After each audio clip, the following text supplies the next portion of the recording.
So anyway, my mind's been on America this week, so I thought I'd come up with some poems about America. I was saying before, someone said to me this week that they'd listened to some of the work I'd done. They said, it said, you couldn't make up the stuff you do, but somehow you do.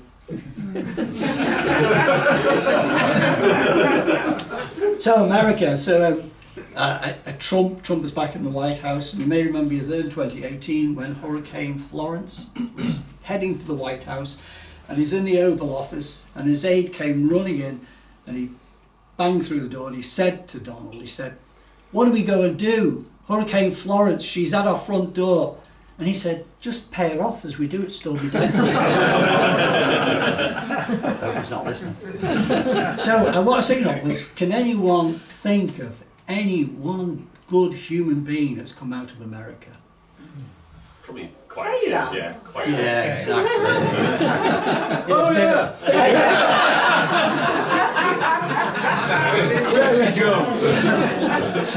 So that's where I started. Let's find something good to say, right? Because we've got all this stuff, haven't we, about Trump removing equal rights and diversity. He's against diversity and he's against inclusion.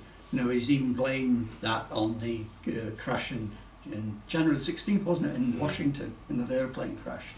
So two people he came up with. The first one is Eleanor Roosevelt, who was the wife of Theodore Roosevelt, who was the President of the United States between 1933 and 1945.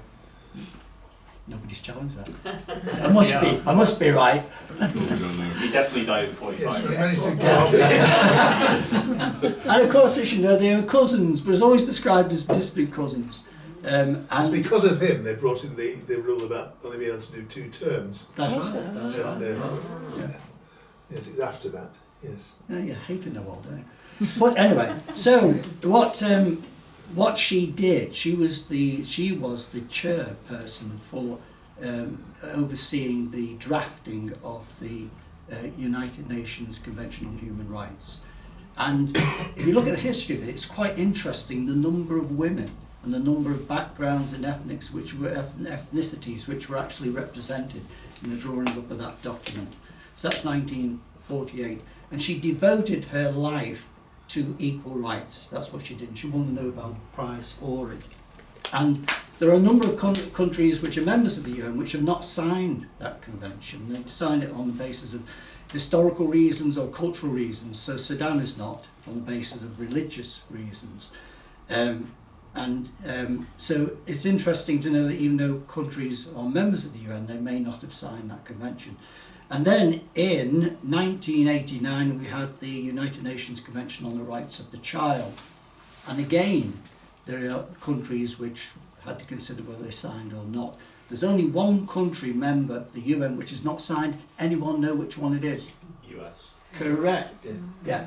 And they've done it on quite reasonable grounds because historically they don't have a history of equal rights. And we've seen that, haven't we, with the black movement, black civil rights movements in the 60s, etc. So at least you could say there's holding by the principles. Other countries which have signed it have not always adhered to it. And we may remember that a couple of years ago there was a report by the UN in relation to the United Kingdom. So this is a poem which is effectively a little homily to Eleanor Roosevelt, and it's simply called Eleanor. Oh Eleanor, visionary, I hear your wise words as you whisper to me. When you looked out upon this brittle, brutal, beautiful world, what could you see? People incarcerated, fighting to be free, chains unbroken, tethered rope, yet every word you wrote was a word of hope. And tell us true as you look down now, did we fail or fulfill your freedom vow?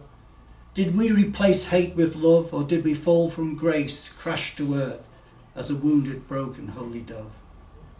And the pearls of your wisdom lay all around as autumn leaves scattered across halo ground. And you said, close to home in small places, the school, the factories, universal rights begin and cannot progress in the world without each concerned citizen.